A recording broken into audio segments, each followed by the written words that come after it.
Hola, hoy vamos a hablar de otro tema, un tema más bien histórico, pero que llega hasta nuestros días. Un tema importante para la zona en la cual estamos, de Galicia. Se formó esta identidad ya desde el tiempo de los romanos a través de una provincia romana que se llamaba Gallaecia, que no confundamos con la actual Galicia. Ellos se referían a Gallaecia a todo el noroeste de la península ibérica, es decir, toda Galicia actual, el norte de Portugal hasta el río Duero, las provincias de León, Zamora, incluso algo de Palencia y Asturias. Todo eso era la provincia romana de Gallaecia. Y los romanos no hacían las provincias por capricho, o por suerte, o por lo que sea, no. Los romanos hacían las delimitaciones provinciales en base a las tribus o pueblos o ciudades que tenían en común entre ellas, que había una cultura que los cohesionaba, y vieron que en esta zona, pues del noroeste, había una cohesión. Ellos, los romanos, eran muy prácticos, sabían que era la manera de organizar las provincias así, porque era como mejor se podía gobernar un territorio entre iguales, o al menos más parecidos posibles. Así, aplicando unas leyes y tal, unas zonas pues que tenían unas costumbres, unas leyes, una religión en común, y así era más fácilmente su gobernabilidad y explotación de cara al Imperio de Roma. En el siglo V el Imperio Romano se derrumba. Estas provincias ya habían pasado siglos administrándolos cohesionadamente, y quieras que no, pues habían formado ya no solamente unidad política, sino unidad cultural y religiosa también. En el año 406, concretamente en la época de Yule, o sea, el solsticio de invierno, ese año es un año de un frío extremo. Se produce un cambio climático, ya ves que el tema de cambios climáticos pues ha habido siempre, y en el 406 se produce tal enfriamiento que la gente del norte de Europa tiene que abandonar sus tierras, totalmente improductivas, congeladas. Y la frontera natural del Imperio Romano en el norte, que era el río Rin, se congeló, pero con una masa de congelación brutal, dado el frío que hacía. De hecho, estos pueblos eran del otro lado del Rin. Ahí estaban los suevos, que acabaron aquí, en la zona de Gallaecia, estaban los vándalos, estaban los alanos, un pueblo estepario europeo, otros pueblos también, como los érulos, que eran escandinavos, un pueblo protovikingo completamente, también se unió a ellos, así como otros pueblos germánicos, como los marcomanos o alamanes. Todos estos pueblos sintieron la necesidad de emigrar hacia el sur, y de hecho, la mejor forma de vencer ese muro que tenía esa frontera con el Imperio Romano es que penetraran todos juntos. Y todos juntos se entendieron porque había un nexo común, que eran todos pueblos indoeuropeos. Y hay historiadores que dicen que ese día realmente hasta incluso nació Europa, porque todos estos pueblos tomaron conciencia de que eran un pueblo, sí, con sus divisiones. Unos eran suevos, otros eran vándalos, pero que había una base común entre ellos. Y esto les unió en su propósito. Los reyes se pusieron de acuerdo en cruzar juntos el Rin. Buscaron juntos un lugar por donde cruzarlo, y no pensar que fue un lugar fácil, no. Consultaron con sus sacerdotes o adivinos, que prácticamente eran lo mismo, creían sus dioses con distintos nombres, pero se dieron cuenta que era lo mismo. Y tras esa consulta decidieron cruzar el río Rin por la zona de Maguncia.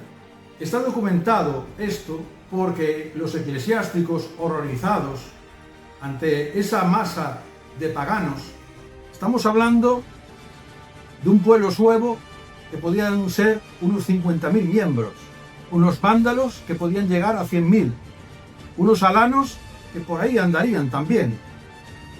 O sea, estamos hablando de cientos de miles de europeos paganos se juntaron como si fuera un mismo pueblo, consultaron a sus mismos dioses y decidieron cruzar el río Rin, que estaba congelado, y buscaron un punto para imaginaros lo que es esa cantidad de gente con sus pertrechos, su ganado y demás. Tenían que jugarse, y aparte del otro lado estaban las legiones romanas, y ellos cruzaron el Rin pidiendo la protección de sus dioses, y tal vez los dioses, está claro, que los escucharon y fueron correspondidos, porque cruzaron, aprovechan y buscaron una fecha simbólica para ese cruce, y esa noche fue la noche de Yule. Esa noche estos pueblos se hicieron hermanos. ¿A qué os suena eso? En Yule los pueblos se hacen hermanos. Cruzaron el Rin para el asombro de las legiones romanas, que intentaron con fogatas quemar, hacer que el hielo se convirtiera en agua, para así que no dieran pasado. Pero pasaron. Durante 2 años, estos pueblos, una vez cruzado el Rin, estuvieron por las Galias. Pero claro, ahí no tenían patria todavía, andaban de aquí para allá, buscando lo que podían, dando el pillaje, está claro, porque no había otra solución. Hasta que en el 409, concretamente está datada también por eclesiásticos su cruce, los 3 reyes de los vándalos, el rey Suevo y el rey Alano, el 28 de septiembre del 409, cruzan los Pirineos con todo su pueblo para establecerse en la península ibérica. Se dice que fue un acuerdo con el emperador para liberar la Galia de su presencia, de la provincia de Galia, que le interesaba más, así de claro, a Roma, que estas provincias romanas. Y se pactó con ellos de que, vale, hay una provincia en Hispania que no la vais a tocar, que es la tarraconense, era la más romanizada. Y el resto, pues para vosotros, que ahí os establecéis. Como digo, fue el 28 de septiembre y estos 3 reyes cruzaron. Curiosamente, el 28 de septiembre es el día, posteriormente, de los 3 arcángeles. Es cuando se celebra San Miguel, San Gabriel, tal. ¿Coincidencia o no coincidencia? En el año 411 se hace una distribución de los territorios que se entregaron a estos pueblos bárbaros. Dicen que se echaron a suertes o que fue tal. La traducción literal es que se echaron a suertes, se sortearon, eso es claro. Puede ser, o se pactó o tal. Volviendo al tema del cruce del Pirineo, hay que decir una cosa. Estos pueblos entraron con sus lenguas germánicas, con su religión totalmente germánica, y a diferencia de otros pueblos que vinieron posteriores, por ejemplo, los visigodos. Los visigodos no vinieron aquí hablando de lenguas germánicas, no, ya hablaban latín, no latín vulgar, pero hablaban latín. Y ya no recordaban ni a sus dioses, eran cristianos. Los suevos, en cambio, llegaron aquí y eran todavía paganos. El idioma suevo es un idioma protogermánico, que de la zona entre el río Elba y el río Rin. Establecieron su capital en la capital de la provincia, que era Braga, la capital de Gallaecia, y respetaron su división administrativa, una Galicia bracarense, Gallaecia bracarense, que era la capital en Braga, una Gallaecia lucense, con su capital en Lugo, y una capital asturiciense, que dio nombre al luego Asturias, con una capital en Astúrica Augusta, la actual Astorga, en la provincia de León. Y bien, se sabe que llegaron aquí siendo paganos, pero ¿cómo era la situación cuando llegaron ellos? Cuando llegaron ellos, pues nos encontramos, para explicar cómo lo que pasaba ahí, tenemos que ir a fuentes históricas, está claro. Aquí no hay que inventar nada, hay que ir a fuentes, y hay fuentes históricas escritas de ese paganismo. Y es ahí donde podemos obtener información, porque el paganismo fue perseguido, pero los que iban los ejecutores del paganismo, los represores, los censores, escribían. Y en sus escritos nos daban detalles de lo que perseguían. Y es ahí de donde sacamos información.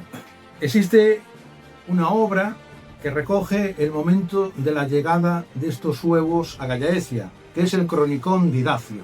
Idacio fue un hombre que nació aproximadamente en Gallaecia, había nacido en la actual Galicia, y luego fue obispo de Aquafabie, que es hoy Chaves, en Portugal. Este hombre nació en torno al año 400 y se murió en torno al año 469. Y fue testigo presencial de la llegada de este pueblo y describió pues, claramente cómo venían. O sea, venían totalmente como un pueblo pagano. Y el hombre estaba horrorizado. Aparte, el principal problema antes de la llegada de estos bárbaros para la clase eclesiástica era la infinidad de escisiones que había dentro del cristianismo.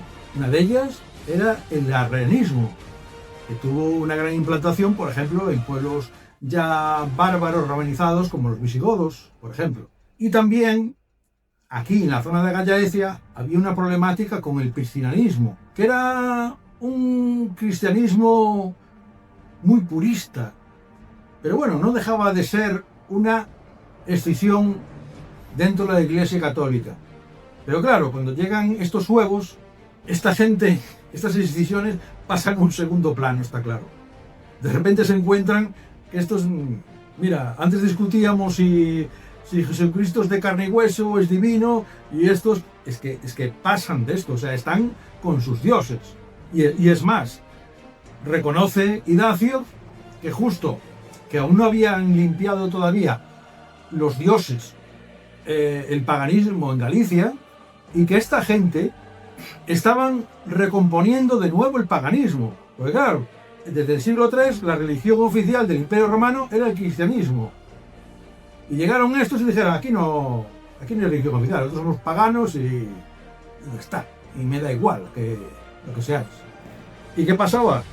Bueno, pues Idacio escribió una obra que se llama El Cronicón. Es una historia lineal, como hacían los historiadores estos eclesiásticos, ¿no? Entonces explicaban la historia, desde un Génesis, ¿no? Explicaban todo, desde el principio de todo, Adán y Eva, y el Testamento Antiguo, el Nuevo, y eso lo enlazaban con la historia actual. Y que al final, ahora estamos en un presente muy malo, y que es un augurio de lo que va a venir el Apocalipsis y la llegada del juicio final. Esto era la intención del Cronicón que escribió Idacio. Pero claro, y el Cronicón pues iba notando, pues prácticamente año por año de su vida, pues todo lo que pasaba en su sociedad. Y él nos da ahí datos de cómo fue todo, de cómo llegaron, de los problemas que le dieron este pueblo suevo que era pagano, que al ser pagano pues resucitó otra vez el paganismo aquí en Galicia, que aparte se encontró que había similitudes entre su paganismo y el paganismo prerromano aquí, porque de hecho el tronco era el común. Existe un paganismo, un tronco común del paganismo indoeuropeo. Cuando los suevos llegaron aquí y hablaron de Wotan, de Odín, de sus cuervos, por ejemplo, Juli y Muni, no fue nada desconocido para los pueblos galaicos. Porque los pueblos de Gallaecia tenían en la cúspide al dios Lugh, y el dios Lugh tenía unos cuervos también, que eran sus mensajeros. Entonces, este es lo mismo, vale, en vez de Lugh lo llamamos Wotan, es que es así.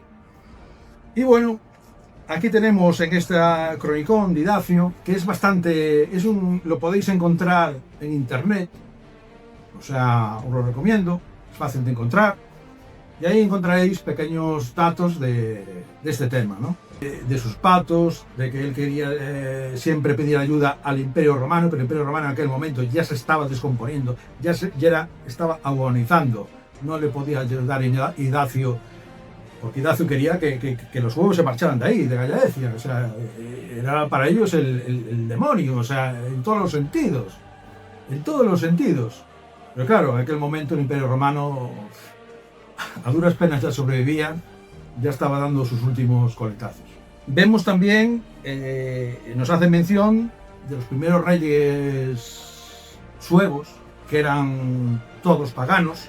Hoy en día, la historiografía, hay historiadores que dicen, el reino suevo fue el primer reino cristiano.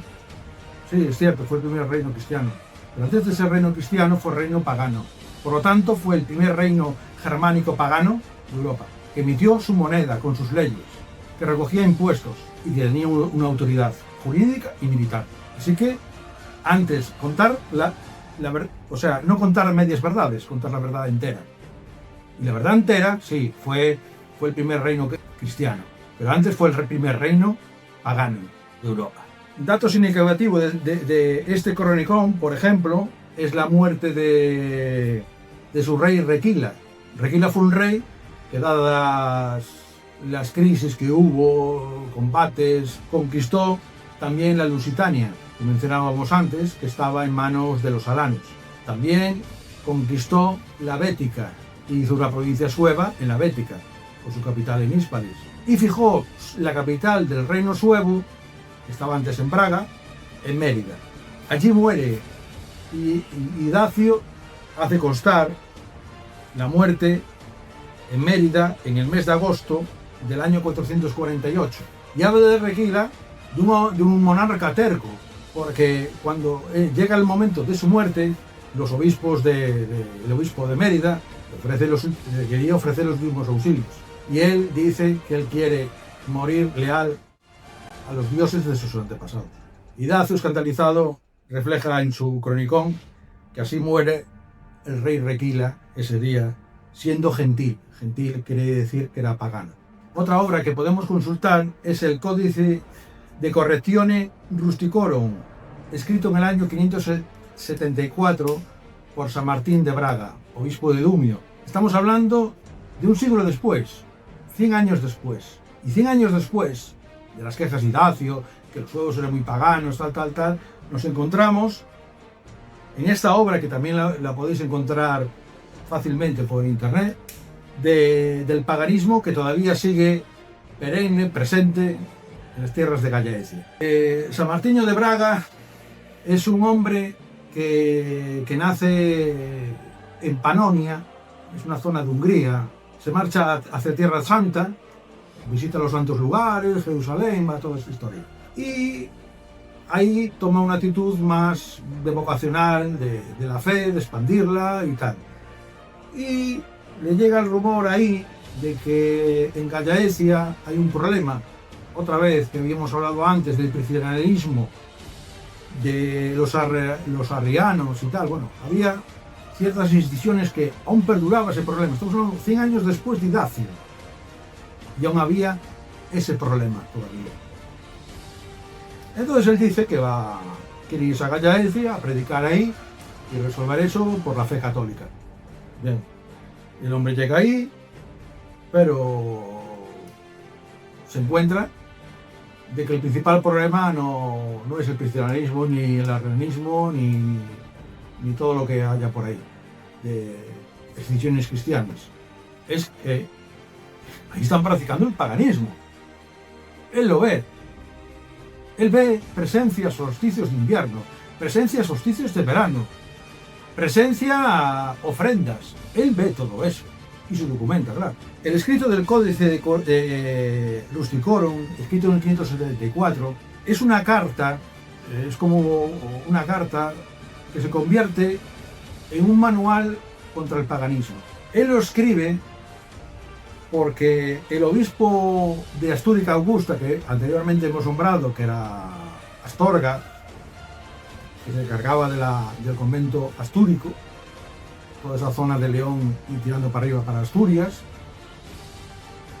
le pide ayuda a San Martín de Braga, para combatir el paganismo, porque es el principal problema que tiene ahí. La gente sigue creyendo, sigue adorando. Igual, y él mismo dice, van a misa los domingos y la salida se van ahí a la Pedrafita, a sus rituales y tal. Entonces, San Martín de Braga le manda una respuesta escrita, muy larga, aconsejándole. El escrito se conservó gracias a que fue utilizado durante muchos años como manual en Gallaecia para inculcarles la fe cristiana contra el paganismo que tenía. O sea, ya estamos hablando del siglo VI y VII. O sea, ¿y de qué va este códice que hablamos anteriormente, de que fue escrito como un manual para combatir el paganismo? Pues en primer lugar, él dice que los rústicos, no habla del término pagano, él dice rústicos, por eso se llama códice rusticorum. Los rústicos es un sinónimo para él de pagano. Rústico de campo, sobre todo donde estaba más la gente con presencia pagana, en el ámbito rústico. Dice él, no son ignorantes. Esto es muy importante. Él admite que un pagano no es un ignorante, sino que quieren a los demonios, creen en los demonios e ídolos de su pasado. Y a los paganos hay que pedirles que nos escuchen. O sea, ya está hablando de, oye, que estos tíos no son tontos y hay que darles una información. Él dice, explica que los demonios estos a los que adoraban fueron ángeles caídos contra el Dios único y verdadero, siendo el origen de los dioses este. Y empieza ya criticando cosas, ya. A partir de ahí ya empieza a criticar cosas de cómo en qué creen los paganos, cómo prohíbe el paganismo en la Gallaecia, una información muy rica. Empieza criticando a los días de la semana. ¿Por qué? Porque los días de la semana, había un día dedicado el lunes a la luna, martes a martes, miércoles era Mercurio, Júpiter era jueves, Venus era viernes. O sea, y él dice, ahí está el paganismo. ¿Cómo usamos esa terminología? Eso hay que quitarlo de ahí. Y empieza a decir que hay que sustituir ese lenguaje de los días de la semana por feiras. Primera feira, segunda feira, tercera feira. Y así no invocamos el nombre de esos diablos paganos. Curiosamente, en Portugal tuvo su resultado. De ahí viene que los portugueses hoy en día llamen a los días de la semana por eso, por feiras, gracias a la labor de este hombre.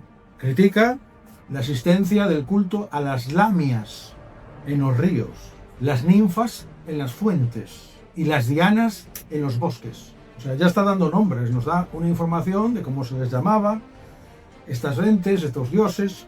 Pero bueno, todos eran demonios malignos que había que sacar de ahí. Otro tema que toca este códice, o este manual antipagano, nos habla de un error de las calendas de enero, dedicadas al dios Juno. Que cómo festejamos ese día 1 de enero, que proviene del dios Juno, que es una falsa festividad. O sea, radicalmente se opone a la festividad de fin de año. Asimismo, hace una crítica contra la Navidad, porque claro, los primeros cristianos estaban contra la Navidad. Bueno, en primer lugar no existía la palabra Navidad, era el solsticio de invierno, julio, pero no existía la Navidad. Y habla de una fiesta absurda, llena de excesos, de porque la gente hacía grandes banquetes para poder así, después de las calendas de enero, entrar en el año con las mismas riquezas que habían abandonado el año anterior. Que no había que dejar ofrendas de comida tras la cena esta de Nochebuena a los dioses. Eso no era más que paganismo. Adornar las casas esos días, eso era una muestra de paganismo. Las luminarias, las luces, encender luces esos días era paganismo. Pero esta posición contra el solsticio de invierno de los primeros cristianos es bastante común. O sea, en los primeros siglos, hasta bien entrada la Edad Media, estaban en contra de estas celebraciones. Luego también San Martín de Braga nos comenta otras creencias populares que había aquí, que en la provincia de Gallaecia, que él veía y que él se reía, ¿no? En plan de gente, ¿no? Porque respetan y tienen para ellos un significado simbólico las polillas, decía, y él se reía, tal, ¿no? Las polillas, tal. Bueno, las polillas simbolizaban una transformación entre la vida y la muerte. Esto forma parte de nuestro paganismo, es la transformación. También criticaba a los ratones. Según él, Creíamos que los ratones eran unos mensajeros de nuestros diablos, de nuestros dioses y tal. Los ratones también tienen su significado de crecimiento, de nacimiento, de astucia. Sobre el tema de las polillas aparte de la transformación, que forman parte del ciclo de la vida, aquí en la Galicia rural de hoy en día, se dice que no se deben de matar, porque son almas en pena. Y repite constantemente en su obra que los sacrificios a los demonios que estamos realizando deberían de prohibirse y temerse por el castigo que nos puede hacer el verdadero Dios único. Y tal, pues amenaza. Nos convence tal, pues al final tened cuidado porque iréis al infierno. De hecho, él también hace un ataque a las prácticas de adivinación populares que se daban y hace una advertencia del rey Salomón de Israel, en el cual decía el rey Salomón de Israel que la adivinación y los augurios son falsos, que solo Dios tiene ese don. Se burla de la interpretación del canto, el movimiento de las aves, y dice, sentencia, de que los animales no tienen sentimientos, solo necesidades. Lo vemos al tema antropocentrismo de el hombre está en la cúspide de la naturaleza. Cuando la naturaleza ya hemos explicado que somos uno más. Aquí no hay inferioridad ni superioridad, somos diferentes y ya está. Y así mismo nos recuerda que Dios no mandó conocer las cosas futuras, sino siempre nos mandó conocer el temor a Dios en su gobierno, auxilio y perdón. Esto es la mentalidad cristiana. Tú eres un esclavo, obedece, pórtate bien con el amo y se acabó.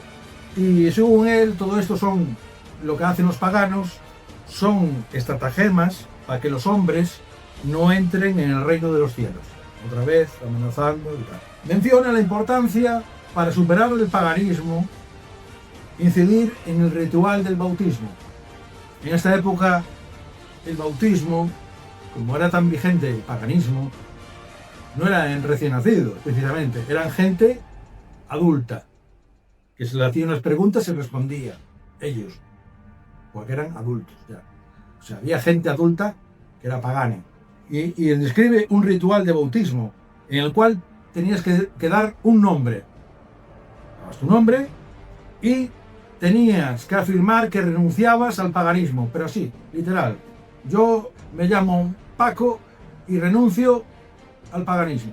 Y jurar creer en el Dios único y verdadero. Da saltos y luego expone también en su exposición otros rituales que estaban todavía vigentes en esa gallaecia del reino suevo, que era como encender velas junto a ciertas piedras sagradas. Él no cree en eso. Y también en árboles, fuentes y encrucijadas. Todo eso, que si no, decía él, si no culto al diablo. Decir que sí, había esos cultos de piedras en aquella época y que luego posteriormente no pudieron con esos cultos y fueron cristianizados. Ahí tenemos la piedra de Abalar, esta piedra que se balancea en la localidad de la Costa da Morte coruñesa de Muxía, la piedra de Abalar que hay ahí. Así también las piedras en Gallaecia formaban también sitios mágicos, incluso lo que se llamaba portas de Alén.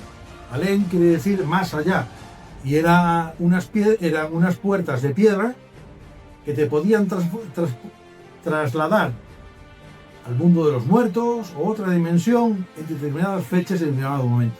También había piedras que eran propicias para la fecundidad. Ciertas parejas que no podían tener hijos, pues iban a esas piedras, tenían su acto sexual en esas piedras y así concebían. En Fisterra hay la iglesia de San Guillermo, de los primeros años cristianos, y ahí estaba eso, ese culto. Y hoy en día pues hay bastante de eso. Bueno, y también de las piedras, decir también el tema, por ejemplo, él hablaba de las encrucijadas, ¿no? Bueno, pues en las encrucijadas, ¿ellos qué hicieron con esas piedras? Tallaron cruces, y son los actuales crucerios que tenemos en los cruces, las cruces de piedra. Bueno, pues eso viene de un origen pagano, que eran pedrafitas seguramente, que estaban colocados, que eran sagradas, que se colocaban en los cruces de los caminos. Como también el tema de los milladoiros, que es cuando tú hacías una peregrinación, tú cogías una piedra y trasladabas esa piedra al lugar de peregrinación. Ibas formando, a través de un montón de gente que iba ahí, tú ibas aportando tu piedra, y al final se formaban esos milladoiros, que era un conjunto de piedras que se aglutinaban. Es pecado, según él, observar las vulcanales y las calendas. Las vulcanales y calendas, bueno, todo lo que era, esto es una tecnología romana, y era de observar cuando entraba la primavera, cuando entraba el verano, ¿vale? Los ciclos de la tierra normales, ¿no? Que eran muy importantes aparte para la agricultura y saber cómo venía el año, cómo venía el clima, si era buena época para plantar esto o no. Bueno, pues eso, según él, fue. Incide otra vez también el tema de adornar las mesas para ciertas festividades, que no, ese de adornar las mesas no. Eso es paganismo. Poner coronas de laurel. Observar el pie, no sé. Puede ser alguna ritual, desconozco tal, pero ellos observaban el pie y alguna práctica adivinatoria pueden tener. Derramar en el fuego alimentos o vino. Y echar pan en las fuentes, pidiendo deseos. Bueno, esto de echar pan en las fuentes se sigue todavía. En fuentes sagradas. San Andrés de Teixido es un ejemplo. Y incluso que se hacen figuras de pan con agua y luego se decoran y tal. Pues ¿dónde viene eso? Pues viene el paganismo. Que este hombre estaba en este escrito denunciando, pues claro está, como de origen pagano, y repudiar eso. Nos habla de que las mujeres, que cuando tejían en la Gallaecia del siglo VI, nombraban a la diosa Minerva, diosa que tejía las telas. Observar en las nuncias el día de Venus. Venus es el día de Freya, el día de Venus. Es un día muy propicio para las bodas, para el amor. Bueno, pues él supone esto, ¿no? Y atender también, mediante augurios, qué día hacemos el viaje. Su discurso se basa en la amenaza. Tú haces, estos hacen esto, y yo te amenazo. Te amenazo con castigo, con castigo, con castigo. El mal que trae, si se incumple, tras el bautizo, si pierdes el bautismo. O sea, tú una vez bautizado, has hecho un juramento, ¿eh? Y puedes, vamos, ser condenado. Vuelve a incidir en las señales, que no creer en las señales del diablo, sobre todo de las aves. Y, curiosamente, una señal del diablo es el estornudo. El estornudo, entonces, como señal del diablo, había que bendecir. Si estornudabas, había que bendecir. Aquí nos está informando de que cuando estornudamos, es la costumbre de decir Jesús. Es una costumbre cristiana. Porque los paganos decían y dicen que estornudar es bueno, porque estás limpiando, estás expulsando. Los dioses te están echando el mal fuera. Eso era lo que pensaban, según él, superstición. Y otra vez volvemos a la ciencia. La ciencia nos da la razón. Estornudar es bueno, porque echamos microbios fuera. Muy curioso que hace poco prácticamente nos prohibieron estornudar, ¿eh? Ojo al dato. Pues eso, cuando tú estornudes, pide la protección de Jesús. Y así nació esta costumbre de decir Jesús cuando estornudamos. Otra recomendación que nos hace es usar la oración dominical con el credo y no conservar, destruir esos encantamientos diabólicos y versos. Es decir, aquí nos está dando una información muy importante, que existían, según él, claro, encantamientos diabólicos y versos. ¿Dónde están esos encantamientos diabólicos y versos, está claro que se quemaron y se acabó. Pero bueno, en esta época hubo escritos, hubo una enseñanza de encantamientos, de versos, algo así como las Edas o tal, hubo, pero se han perdido por culpa de esta gente, claro. Incide dualidad del culto. Había gente que sí, iba a misa, y a la salida del misa, pues iba a su bosque sagrado, su fuente sagrado, a rendir honores a los dioses que se llamaban dioses antiguos. Y él dice categóricamente que no se pueden dar conjuntamente ese culto, por un lado a Dios y según él al diablo, porque eso era el diablo. El domingo es festivo por la resurrección del muerto, de Jesús. Ese día solamente se puede cocinar y hacer visitas, nada más. Hay que hacer abstinencia de trabajos y, sobre todo, principalmente, hacer trabajos el día de Júpiter. El día de Júpiter es el jueves. No sé qué le pasaba el jueves, no lo sabemos. Y bueno, y aquí vemos, pues, en esta relación que hemos soltado, pues una preevidencia clara de que en el reino suevo, pese a que después de Requila los reyes se hicieron cristianos, pues seguía practicándose el paganismo. Y que los reyes suevos, pues les daba igual, así de claro.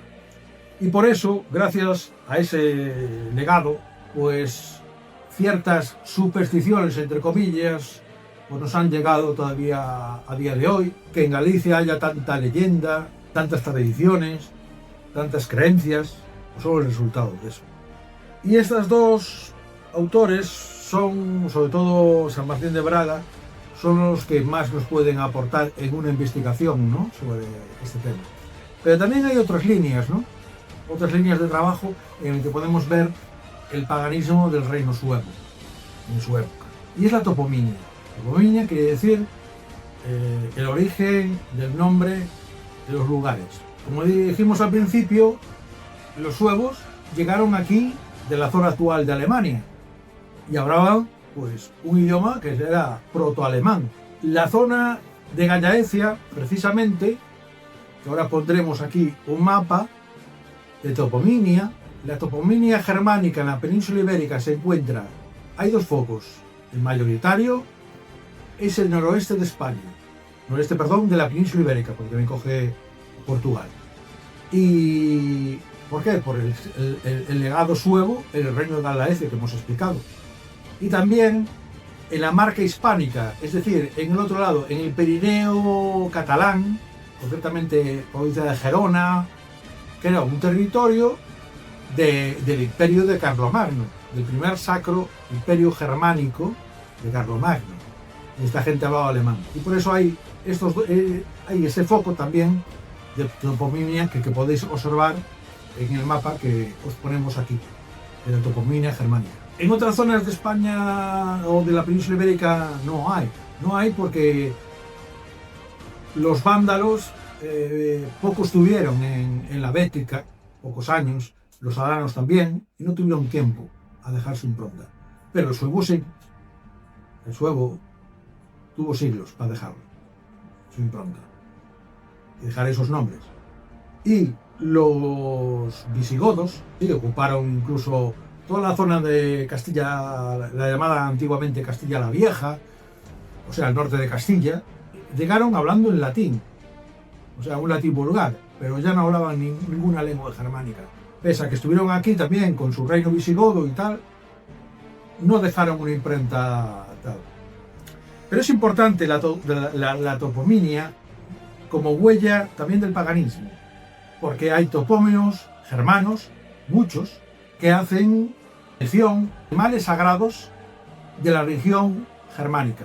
Y esto es, por ejemplo, el lobo, que también vamos a poner aquí un mapa para que lo veáis. La toponimia germánica del lobo en protogermánico era Ulfe, que luego se acabó en Wolf, claro. Ulfe era lobo y era un animal sagrado al pueblo germano. Y si vemos la toponimia, el mapa este que vemos aquí, veremos que donde se encuentra prácticamente casi el 100% es los territorios que ocupaba el reino suevo de Gallaecia. También nos encontramos otra toponimia germánica dedicada a valores germánicos, la fuerza, la valentía, el honor. También a otros animales sagrados, como ejemplo el cuervo. Nos encontramos el nombre de Rábade, por ejemplo, que viene de Corbeira, porque también, como dijimos antes, se entrelazaba un poco las divinidades, sí, porque era lo mismo, germánica, céltica, era todo europeo. Y sí, en la zona del Reino Suevo hay mucha toponimia sobre cuervos, por ejemplo. También el nombre de los cuervos de Wotan, Hugin y Munin, incluso ha llegado hoy a nuestros días hasta como apellido, aquí en la zona de Gallaecia. También en la arqueología nos encontramos señales de paganismo. Por ejemplo, en sus necrópolis se han encontrado sus tumbas, lo que eran los sarcófagos, dibujaban ahí, aparte de símbolos cristianos, también sus runas y esvásticas, como vemos en la fotografía.